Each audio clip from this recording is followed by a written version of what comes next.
Hello again. It is now July 15th, 2016, and the new Ghostbusters reboot is upon us, and in spite of all how people have said about it, I actually don't think it looks as bad as people let on, and most people seem to, critically at least, say it's actually not the disaster people were expecting it to be. I mean, one channel claimed it would be like this year's Fantastic Four. That's a swing and big miss there, but I'm not going to publicly address that until I actually see it. Yeah, and I don't think anyone else should either. Or, but I still respect people who chose not to. Anyway, this actually isn't the first time a Ghostbusters film has actually gotten this kind of reaction. I mean, and also has caused me to not share that reaction either. So, in lieu of the reboot for now, I'm going to talk about 1989's Ghostbusters 2, who, given how big a hit the original film was, 1984, where a sequel, of course, was inevitable, as is the custom whenever people have a taste of something they're obviously going to want more. And in the 5 years between he and the two he and the the Ghostbusters have not been keeping up on things too well. I mean, Ray Stantz and Winston, again played by Dan Aykroyd, and Ernie Hudson are now birthday entertainers. There's Peter Venkman, again played by Bill Murray, is now a talk show host, and Egon Spengler, played by the late Harold Ramis. Ramis is now a teacher himself.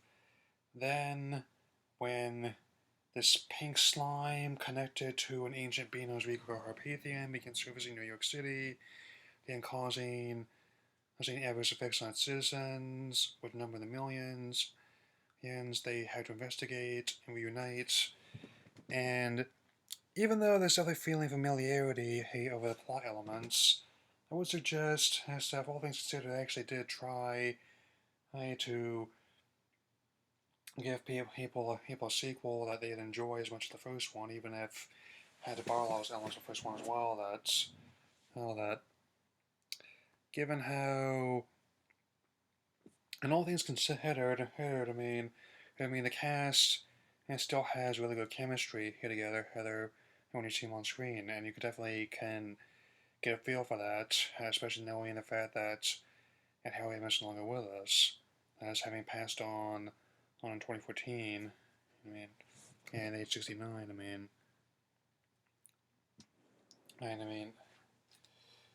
And the characters definitely still fit the same mold they did in the original film. And all things considered, and even if some of the gags are a bit more kid friendly than they were in the first film, due to the success as the real Ghostbusters cartoon, which just started in between the films, they also had to try and expand on things as well. That by that point, Slime had just gone from one-off character to essentially like being the franchise's mascot. Since with and it's apparent given how he has more screen time in this movie than he did in the first, and I actually kind of liked how the one scene was satirized how with the new and improved ghostbusting service that they give away free merchandise, kind of like how at that point the film had become quite lucrative in that regard. I may not be the biggest Ghostbusters fan, but I think I was 8 or 9 when we saw this movie. So, and as determining how certain part elements may be too scary for kids, given how the whole Vigo's plan is to find a child to put his spirit inside, right, and so it can rule again. I would suggest it's just the right amount. Given how there is quite a bit of spooky imagery abound, how the effects work, even if it has immediately aged, it still is pretty good for 1989. And showing off again and the skill of cinematographer Dennis Muren, and his great work. I mean, work he's done, and I mean, and since he has been working with ILM for some time, I mean, continues to do so. Today, I mean, he and even Rick Moranis' character, managed to hit his time to shine, who I find to be a very understated character in the film. In that sense, his character type is pretty good when you don't need to play a insecure, nerdy character that's much like many people who might be fans of the series. And the romantic stuff, even though the romantic elements kind of, again, I don't really obsess with them too much. That's maybe a bit off-putting. And overall, all the film is definitely worth it for that whole final battle all against Vigo and the slime, where they managed to use the Statue of Liberty as a symbol of goodwill, play as a mech with a Nintendo controller. I mean, at the end of the day, how can I say no to a movie like that? I mean, all things considered, while it may not be on the same order of magnitude as the first film, I actually consider Ghostbusters 2 to be quite underrated as things go, since it may not be as good as, say, The Last Crusade or, like, the Tim Burton's Batman and the 1989 movies, but it's one of the many movies that year to help close out what was referred to as a blockbuster decade. It's definitely, at the very least, a serviceable chapter in the Ghostbusters franchise. Is that we may never know how an actual third film would have played out with the original cast, since whatever they're working on essentially died with Harold Ramis, as in 2014, what's led to this new version. But I still plan on going to it, because at the end of the day, I still submit the whole series is the ideal horror comedy franchise made sense. Is that the ideal blend of over the top laughs and spooky atmosphere here with plenty of, good chemistry between talented actors and superb special effects as well. Well, that's.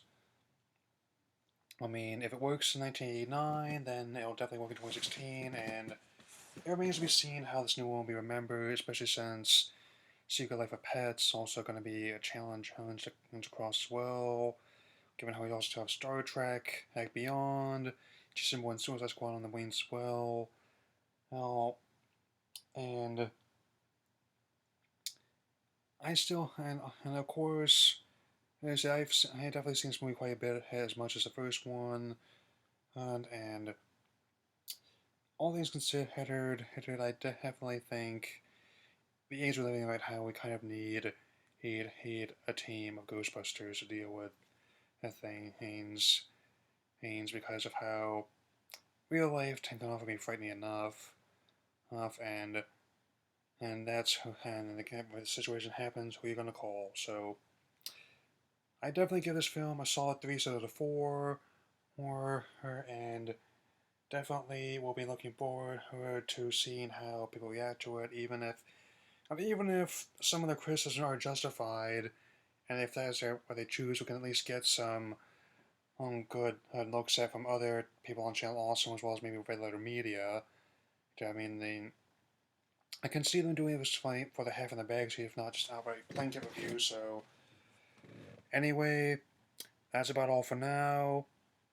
Tell me what you think in the comments on my Google Plus page, and I'll definitely see you all later because Bustin makes you feel good.